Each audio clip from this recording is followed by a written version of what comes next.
మీరు ఇందాక మాట్లాడిన విషయాల్లో, ఈ విషయంలో ఇప్పుడు ఒక మార్పు రావాలనుకున్నప్పుడు, మంచి జరగాలన్నప్పుడు దాని గురించి మాట్లాడాలి. ఇది సరే ఈ విషయంలో మీరు వ్యతిరేకిస్తున్నారు గానీ, నేర్చుకోవాలి రాజకీయాలు. చదువుకున్న వాళ్ళు, ఉన్నత విద్యావంతులు రాజకీయాల్లోకి రావాల్సిన అవసరం ఉన్నది. ఇప్పుడు ఎవరికో ఏదో జరిగిందని చెప్పి జరగబోయేదాన్ని ఆపుతారా? అది అది నేను ఈరోజు మీకు స్పష్టంగా చెప్తున్నాను. హ్మ్. విశ్వవిద్యాలయాల ఎన్నికల్లో పార్టిసిపేట్ చేసినటువంటి ఒక వ్యక్తిగా, హ్మ్. విశ్వవిద్యాలయాల ఎన్నికలను దృష్టిలో పెట్టుకొని ఉస్మానియా యూనివర్సిటీలో ఒక 2 సంవత్సరాలు, 3 సంవత్సరాలు ఒక విద్యార్థిగా, విద్యార్థి సంఘ నాయకుడిగా నేను నేర్చుకున్నటువంటి అనేక అంశాలు ఈరోజు నా యొక్క నిత్య జీవితంలో ప్రతి అంశంలో నాకు ఉపయోగపడుతున్నాయి అనటంలో సందేహం లేదు. అది మరి మంచి జరిగిందిగా. చాలా మంచి జరిగింది. మరి ఎందుకు కానీ వ్యతిరేకిస్తున్నారు? వాతావరణం అనేటటువంటిది కా ఇప్పుడు కాలమాన పరిస్థితులను అనుసరించి మనం అనేక రకాలైనటువంటి విధానాలను మారుస్తాం. అవును. అదేవిధంగా ఈరోజు ఉన్నటువంటి ఈ యొక్క కళాశాలల్లో ఉండేటటువంటి వాతావరణం కానీ ఇంకోటి కానీ చూస్తే ఈరోజు ఎన్నికలకు అనుకూలమైనటువంటి వాతావరణం పాఠశాలల్లో లేదు. ఈరోజు 8th క్లాస్లోనే విద్యార్థి ఐఐటి టార్గెట్ పెట్టుకొని చదువుతున్నాడు. 8th క్లాస్లోనే డాక్టర్ కావాలా, ఇంజనీర్ కావాలనేది 5వ తరగతిలోనే ఆ విద్యార్థి డిసైడ్ అయ్యాడు. ఎంతమంది ఒక్క నిమిషం నేను చెప్తా మీకు. మా ఇంటి పక్కన పార్కులో వర్గ పెడితే రోజు ఉదయం 200-300 మంది విద్యార్థులు వచ్చారు. ఈరోజు ఆయన రోజు సాయంత్రం ఊరంతా తిరిగి చూస్తే ఉదయం 10 మంది పిల్లలు కూడా ఆర్ఎస్ఎస్ శాఖలో కనిపిస్తలేరు. వాడు శాఖలో ఉండాలన్నా లేకపోతే కోచింగ్ సెంటర్లో ఉండాలంటే వాని యొక్క భవిష్యత్తు కోచింగ్ సెంటర్లో చూసుకుంటున్నాడు వాడు. అయితే ఒక మాట ఇక్కడ ఈ విషయంలో నేను ఫీల్ అవుతున్నది ఏంటంటే, మీరు అన్నదానికి ఒక 30 ఏళ్ళ కింద, 40 ఏళ్ళ కింద ఇంత కమ్యూనికేషన్ లేదు. మీరు యూనివర్సిటీలో చదువుకున్న రోజుల్లో ఆనాడు కులం దాని ప్రభావం చాలా బహిరంగంగానే వచ్చింది. రాజకీయాల్లో కొన్ని సామాజిక వర్గాల ఆధిపత్యం ఉన్నది. కొన్ని సామాజిక వర్గాల వారే గుత్తాధిపత్యాలుగా పట్టజేసుకున్నట్లు ముఖ్యమంత్రులుగా, మంత్రులుగా, ఎమ్మెల్యేలుగా, బ్లాక్ సమితి ప్రెసిడెంట్లుగా, ఒక సామంత రాజులుగా ఉన్నారు. ఇవాళ అది మెల్లమెల్లగా మారుతున్నది. కొత్త తరానికి కొత్త రాజకీయం కావాలి. ఎంత ఉన్నత చదువులు చదువుకున్నా సరే రాజకీయ నాయకుడే నిర్ణాయక శక్తి ఇక్కడ. మరి ఆ రాజకీయ నాయకుడు స్కూల్ నుంచి తయారు కాకపోతే ఎట్లా తయారు కావాలి? మరి ఇవాళ ఎవరు రాజకీయాల్లోకి వస్తున్నాం? మనమే అంటున్నాం. పార్లమెంట్లో ఎవరు ఎంతమంది ఉన్నారో మాట్లాడుతున్నాం. అసెంబ్లీలో ఏ చదువుకున్న వాళ్ళు ఉన్నారో మాట్లాడుతున్నాం. ఉన్నత విద్యావంతులు, సమాజం పట్ల అవగాహన, ఒక మంచి దారి చూపించే సూచన కదా, ఎందుకు వ్యతిరేకించడం దాన్ని అంటున్నా. నేను మీకు ప్రాక్టికల్గా చెప్తా. నేను ఉస్మానియా యూనివర్సిటీ ఆర్ట్స్ కాలేజీలో చదివినటువంటి రోజుల్లో మా తరగతిలో ఉండేటటువంటి 35 మందిలో 50% ఓపెన్ కేటగిరీలో ఉంటే 50% రిజర్వేషన్ కేటగిరీలో ఎస్సీ, ఎస్టీ, బీసీ వీళ్ళందరూ ఉండేది. అన్ని సామాజిక వర్గాల యొక్క సమూహంగా ఆ రోజు ఉండేది. నా రూమ్మేట్ యొక్క క్యాస్ట్ తెలుసుకోవాలంటే ఆయన అంటే పోయి మెస్లో ఈవిడ వెజ్ తింటుండా, నాన్ వెజ్ తింటుండా అని చూసేవాళ్ళు ఆ రోజుల్లో. మీరు ఆ రోజు నేను నా ప్రాక్టికల్ ఎగ్జామ్ ఏదో టీవీ కోసం చెప్తలేను.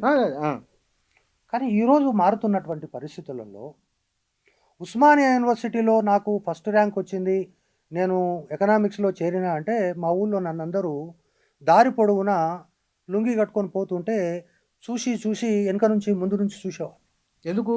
అరే వీడు ఉస్మానియా యూనివర్సిటీలో, అది కూడా టాప్ ర్యాంకు ఆర్ట్స్ కాలేజీలో చదువుతున్నాడని. కానీ ఈరోజు ఉన్నటువంటి పరిస్థితుల్లో పొరపాటున నేను ఆర్ట్స్ కాలేజీలో అదే ఫస్ట్ ర్యాంక్ వచ్చి ఎంఏ ఎకనామిక్స్లో చేర్పి అంటే, ఏం సార్ పల్లారాజేష్ రెడ్డి మీ ఫ్రెండే కదా, ఇంజనీరింగ్ చదివిద్దా, అనవసరంగా అందులో ఎందుకు వేసినాం అనేటటువంటి పరిస్థితి ఒకటి.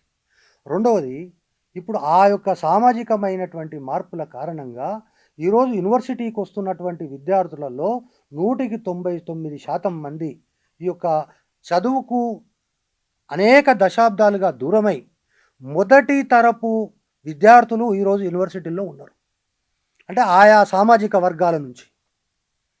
ఆ పరిస్థితులలో వాళ్ళను ఒక రాజకీయ పావులుగా మార్చి ఈ పబ్బం గడుపుకోవడానికి ఈ పెట్టుబడిదారీ వర్గాలు ఏవైతే గాంధీ భవన్ కేంద్రంగా, బీజేపీ ఆఫీస్ కేంద్రంగా, లేకపోతే సిపిఐ ఆఫీస్ కేంద్రంగా, ముగ్దుం భవన్ కేంద్రంగా ఉన్నాయో ఈ వర్గాలు వాళ్ళను పావులుగా వాడి ఆ యొక్క కలుషితమైనటువంటి వాతావరణాన్ని క్రియేట్ చేసేటటువంటి దీని మీద విడిగా మాట్లాడదాం ఒకసారి. అయిపోయింది కదా మొత్తం ఇవాళ అంటే తెలంగాణ విద్యారంగం పైన ఈ కమిషన్ ఏదైతే రిపోర్ట్ ఇచ్చిందో దాని వలన ప్రయోజనానికంటే నష్టం ఎక్కువని మీ భావన? ఈ యొక్క సిఫారసులను యాజ్ ఇట్ ఈజ్గా ఇంప్లిమెంట్ చేస్తే ఇది రాష్ట్ర ప్రభుత్వానికి మరొక చారిత్రక తప్పిదమవుతుంది. Historical blunder mistake of Revanth Reddy government number 1. Number 2, ఇది విద్యా వ్యవస్థను 30 సంవత్సరాల వెనుకకు తీసుకుపోతుంది ఒకటి. రెండవది, ఈ 2 సంవత్సరాల పరిపాలనలో సరే శత్రువులపైన, అంటే శత్రువులు అంటే తెలంగాణను దోచుకున్న 10 సంవత్సరాలు దోచుకున్నటువంటి వ్యక్తుల పట్ల ఉదాసీనంగా ఉన్నాడనేటటువంటి విషయం పట్ల కానీ, లేదా ఈ 2 సంవత్సరాల పరిపాలనలో ప్రజలకు సంబంధించినటువంటి హక్కులు కానీ, లేదా ప్రజలకు సంబంధించినటువంటి స్వేచ్ఛాయుత వాతావరణం కానీ, లేదా ఈ రాష్ట్రంలో ఒక ప్రజాపాలన అనేటటువంటిది గతంలో కూడా చెప్పినా, ఇప్పుడు కూడా మళ్ళీ చెప్తున్నా, గత పాలనకు ఈ పాలనకు ఉన్నటువంటి తేడా, Revanth Reddy is one among the cabinet ministers. కానీ ఆయన ఒక ముఖ్యమంత్రి, ఆయన ముఖ్యమంత్రి కింద మంత్రులంతా తాబేదారులుగా గత ప్రభుత్వంలో కొనసాగినట్టుగా ఈ ప్రభుత్వం లేదు. ఒక ప్రజా పరిపాలన కొనసాగుతుంది, ప్రజలకు హక్కులున్నాయి, ఎవరైనా స్వేచ్ఛగా మాట్లాడేటటువంటి పరిస్థితులు ఉన్నాయి. అనేక రకాలైనటువంటి చారిత్రకమైనటువంటి విషయాలను ఈరోజు లోకల్ బాడీ ఎన్నికలు కావచ్చు, అది ముడేస్తే చాలా పెద్ద ముడేయేది, కానీ చాలా చాకచక్యంగా ముఖ్యమంత్రి తన యొక్క నేర్పరితనంతో సాల్వ్ చేసిండు. దాదాపు దశాబ్ద కాలంగా పెండింగ్లో ఉన్నటువంటి బైఫర్కేషన్ ఎస్సీ బైఫర్కేషన్ అంశాన్ని సాల్వ్ చేసిండు. ఇటువంటి అనేక రకాలైనటువంటి అచీవ్మెంట్స్ ఉన్నటువంటి సందర్భంలో ముఖ్యమంత్రి రేవంత్ రెడ్డి గారి పైన ఇప్పటికీ కూడా ప్రజాభిమానం అనేటటువంటిది ఇంకా చెక్కు చెదరలేదనడానికి నిన్న మన జరిగినటువంటి ఎన్నికల ఫలితాలు కూడా మనం కొంత దాన్ని బేసిస్గా తీసుకోవచ్చు. అదే పూర్తిగా నిజం అనకపోయినప్పటికీ, కానీ విద్యా విధానంలో కానీ, అదేవిధంగా 10 సంవత్సరాల పరిపాలనలో జరిగినటువంటి అవినీతి ఏదైతే ఉందో చాలా స్పష్టంగా నేను చెప్తే తప్పు, అంబేద్కర్ విగ్రహం నుంచి సచివాలయం వరకు అన్నిట్లో అవినీతి అనేటటువంటిది ఆ ఇంటి కోయిలనే కూస్తున్న తర్వాత కూడా ఈ రాష్ట్ర ప్రభుత్వం సీరియస్గా వ్యవహరిస్తలేదు అనేటటువంటిది ఉంది. ఇంకా కూడా చెప్తా మీకు, ఒక 5-6 మంది మా ఎంప్లాయీస్ కమ్యూనిటీలో ఉన్నటువంటి నాయకులే కోట్లకు పడిగెత్తినా వాళ్లకు బంగారు పల్లెంలో పెట్టి వీఆర్ఎస్లు ఇచ్చి పంపుతున్నారు అనేటటువంటి విమర్శలు కూడా ఈ ప్రభుత్వం మూటగట్టుకుంటున్నారు. ఇవన్నీ వీటన్నిటి కన్క్లూడ్ చేయాలంటారు మీరు, అంతే కదా? నేనేమంటున్నా, ప్రభుత్వం అనేటటువంటిది ఆ 10 సంవత్సరాల ప్రభుత్వం పైన ఉన్నటువంటి వ్యతిరేకత కూడా మీ ప్రభుత్వం ఏర్పడడానికి ఒక కారణము. కానీ వాళ్ళ ఆకాంక్షలకు అనుగుణంగా ఈ ప్రభుత్వము ఆ ప్రభుత్వం పైన తీసుకోవాల్సినటువంటి చర్యలు తీసుకోవడం లేదు. ఇప్పుడు మీరు సర్వీస్ ఉందా, రిటైర్మెంట్ అయిపోయారా? ఉంది. ఎన్నాళ్ళు ఉంది? లేదు, ఇంకా చాలా రోజులు ఉంది. ఇంకా మనము 2-3 సంవత్సరాలు కలిసి ప్రయాణం చేస్తాం. ఎందుకంటే మీరు కొంచెం ఆవేశపడుతున్నారు, హాస్పిటల్ చూపించుకోండి. చాలా ఆవేశపడుతున్నారు మీరు. ఎవరు? మీరు. నేనేమంటున్నా అంటే మీకు ఒక పండ్లు కొరకడం తప్ప ఇక మీరు అన్ని చేశారు దీంట్లో. కావాలంటే మీరు ఇంటికి వచ్చినాక మీరు చూసుకోండి ఎంత ఆవేశానికి లోనవుతున్నారు అసలు. బిచ్చన్న గారు, ఒక విషయం ఏంటంటే, సరే నేను ఒక కార్యకర్తను, జనరల్గా ఏం చెప్తారంటే ఏదన్నా ఒక విషయం తప్పు జరిగిపోతుంది అంటే అది కూడా ఏదో శత్రువులు పోయి గుంతలు పడుతుండ్రంటే పోన్లే మనం ఏం చేస్తామని అంటాం. కానీ అరే మనము కోరుకొని ఎంచుకొని కష్టపడి తీసుకొచ్చిన ప్రభుత్వంలో ఇటువంటి అపశృతులు జరుగుతున్నాయంటే ఖచ్చితంగా నాలో ఆవేదన కనిపిస్తుందని ఎందుకు అనుకోరు మీరు? నేను ఈ యొక్క స్పష్టంగా మళ్ళీ ఒకసారి చెప్తున్నా, ఎఫెక్టివ్గా చెప్పాలనుకున్నారు మీరు. ఎఫెక్టివ్ కాదు, ఇది ఒక హెచ్చరిక. నేను రాష్ట్ర ముఖ్యమంత్రి గారిని ఈ యొక్క వేదిక నుంచి నేను హెచ్చరిస్తున్నా, జాగ్రత్త పడండి. ఈ యొక్క నివేదికను మీరు యథాతథంగా అమలు పరిస్తే చరిత్రలో విద్యా వ్యవస్థలో నాశనం చేసినటువంటి, విద్యా వ్యవస్థను తిరోగమన దిశకు తీసుకుపోయినటువంటి ఒక వ్యక్తిగా చరిత్రలో నిలిచిపోతారు. నేను ప్రొఫెసర్ మధుసూదన్ రెడ్డి గారు, మీరు కాదు, ఉస్మానియా యూనివర్సిటీ పెద్దవారు, ఆయనతో నేను బహుశా నాదే చివరి ఇంటర్వ్యూ అనుకుంటాను. నేను ఆయన నాతో మాట్లాడితే ఏమన్నారంటే, బహుశా రెడ్ల రాజ్యము, రెడ్లు అధికారంలోకి ముఖ్యమంత్రులు కావడం, అధికారాన్ని చలాయించడం బహుశా ఇక అయిపోయింది, బీసీల తెలంగాణ బీసీల చేతిలోకి వెళ్ళబోతున్నది నాతో అన్నారు వారు. ఆన్ రికార్డు ఉంది అది. మీరేమంటారు? ఇప్పుడు బిచ్చన్న గారు, దీంట్లో నాకు అవగాహన చాలా తక్కువ, అంటే ఈ ఆస్పెక్ట్లో. అయితే ఒక విషయం చాలా స్పష్టంగా నాకున్నటువంటి పరిమితమైనటువంటి నాలెడ్జ్లో నేను మీకు చెప్పగలుగుతాను. 42% రిజర్వేషన్లు బీసీలకు ఇవ్వాలని అడిగారు. కానీ ఈరోజు స్థానిక సంస్థల ఎన్నికలు చూస్తే ఏ రకమైనటువంటి విశ్లేషణ అయినా, ఏ రకమైనటువంటి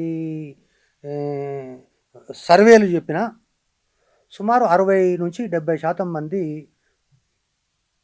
బహుజన వర్గాల నుంచి ఈ యొక్క ప్రజా అంటే పబ్లిక్ రిప్రజెంటేటివ్స్గా వచ్చారు. కాబట్టి రాష్ట్రంలో, దేశంలో ఉండేటటువంటి సామాజికమైనటువంటి పరిస్థితులు ఏవైతే ఉన్నాయో, సామాజిక మార్పు అనేటటువంటిది క్రమక్రమంగా మారుతున్నటువంటి దశలో 0.5 ఉన్నటువంటి ఒక సామాజిక వర్గం 10 సంవత్సరాలు ఈ రాష్ట్రంలో ఒక నిరంకుశ పరిపాలనను కొనసాగించింది. 0.5 ఉన్నవాళ్ళు అంటే ఆ రోజు తెలంగాణలో సామాజిక చైతన్యం లేదా? అదేవిధంగా ఈ యొక్క పరిపాలన అనేటటువంటిది ఒకటి నాయకత్వము, రెండవది ఇంకోటి, ఏది ఏమైనా కేవలము రెడ్డిలు పోయి బీసీలు వస్తే బీసీలకు ఏదో జరుగుతుంది అనేటటువంటిది, బీసీలు పోయి ఎస్సీలు వస్తే ఏదో జరుగుతుందని చెప్పి నిన్ననో మొన్ననో ఒక సామాజిక ఉద్యమకారుడు ఒక మాట మాట్లాడాడు. అసలు మున్నూరు కాపులు ఎట్లా బీసీలు అవుతారు అని ఆయన వాదం. మరి ఇప్పుడు మేమున్నాం కర్ణాటకలో, మేము బీసీలం. ఎవరు? రెడ్లంతా బీసీలు. రెడ్డి అంటే కాపే కదా, బీసీలం అక్కడ. కాబట్టి ఇక్కడ వచ్చినటువంటిది ఏంటంటే సామాజికమైన 100% సోషల్ జస్టిస్ అనేటటువంటిది ఎక్కడ సాధ్యం కాని విషయం. కానీ చైతన్యం అనేటటువంటిది క్రమక్రమంగా ప్రజలలో నుంచి చైతన్యం రావాలి. ఆ గ్రామాల్లో ఉన్నటువంటి వాళ్ళకి ఎవరు పోయి జాజుల శ్రీనివాస్ గౌడో, ఆర్ కృష్ణయ్యనో లేకపోతే మీలాంటి వాళ్ళు పోయి ఎవరు ఉత్తేజితపరచలేదు. ఒకటి. రెండవది, అనేక మంది కులాల పేరు మీద పోయి ఇక మేము అసలు ఖమ్మం జిల్లాలో పలానా మధుర కాన్స్టిట్యున్సీలో నేను పోటీ చేస్తే అసలు రాష్ట్రంలోనే, దేశంలోనే అత్యధిక మెజార్టీతో గెలుస్తున్న అనుకున్న వాళ్ళు డిపాజిట్ కోల్పోయారు. కాబట్టి కేవలం అది ఒకటి మాత్రమే ప్రామాణికంగా ఎన్నికలు జరుగుతాయి అనేటటువంటిది ఆలోచన విధానం. అనేక మంది విద్యా వ్యవస్థలో వస్తున్నటువంటి మార్పులు. కానీ నేను ఒక విషయం మళ్ళీ స్పష్టంగా చెప్తున్నా, ఖచ్చితంగా ఈ రాష్ట్రంలో ఇంతవరకు జరుగుతున్నటువంటి పరిపాలనలో అత్యధికంగా ఉన్నత కులాల నుంచి వచ్చినారు కాబట్టి రాబోయేటటువంటి రోజుల్లో వెనుకబడిన కులాల వాళ్ళు కూడా రాజ్యాధికారానికి రావాల్సినటువంటి అవసరం ఉన్నది అనేటటువంటి ఒక చర్చ జరుగుతున్నది. కానీ there is a distinction, clear distinction between బీసీలకు రాజ్యాధికారం వేరు, బీసీ ముఖ్యమంత్రి వేరు. ఈ రెండింటిని తేడా గమనించాలి. అవును. బీసీ ముఖ్యమంత్రి అయినంత మాత్రాన బీసీలకు రాజ్యాధికారం రాకపోవచ్చు. ఈరోజు నేను చెప్తున్నా, దామోదరం సంజీవయ్య ఈ రాష్ట్రానికి ముఖ్యమంత్రి అయ్యిండు, మరి ఇక దళిత రాజ్యం వచ్చిందా? కాదు కదా. కాబట్టి నేనేమంటున్నా అంటే రాజ్యాధికారములో సర్వమైనటువంటి అన్ని వర్గాలకు సంబంధించినటువంటి సమూహము ఉండాలి. దాంట్లో మొదటి మెట్టే ఈరోజు ప్రజా పరిపాలన. ఈరోజు ప్రజా పరిపాలనలో పిచ్చన్న మీరు ఈరోజు ఇట్లా మాట్లాడుతుంటే నాకు చాలా బాగా అనిపిస్తుంది. ఎందుకంటే మీలాంటి వాళ్ళు కూడా కొన్ని విలువలకు లోబడి పనిచేస్తున్నటువంటి విలేకరుల్లో మీరు కూడా ఉన్నారు. లంబాడికి ఇస్తే ఆదివాసులకు లేదు, మాలలకు ఇస్తే మాదిగలకు మంత్రి పదవి లేదు. 10 సంవత్సరాలు ఆ దాష్టికమైనటువంటి పరిపాలన చూసి, 0.5 గల పరిపాలన చూసి ఈరోజు 2 మాల మంత్రులు, 2 మాదిగ మంత్రులు క్యాబినెట్లో ఉన్న తర్వాత కూడా, 3 బీసీ మంత్రులు ఉన్న తర్వాత కూడా ఇంత ఒక ఈవెన్ ఎమ్మెల్సీ లేకపోయినా అజరుద్దీన్ లాంటి వ్యక్తిని తీసుకొని వచ్చి మంత్రి పదవి ఇచ్చి ఈరోజు అంటే ఇంతకంటే గొప్ప సోషల్ కాంబినేషన్ ఉన్నటువంటి క్యాబినెట్ బహుశా ప్రపంచంలో ఏ దేశంలో ఉండదు, ఈ దేశంలో కూడా ఏ రాష్ట్రంలో లేదు.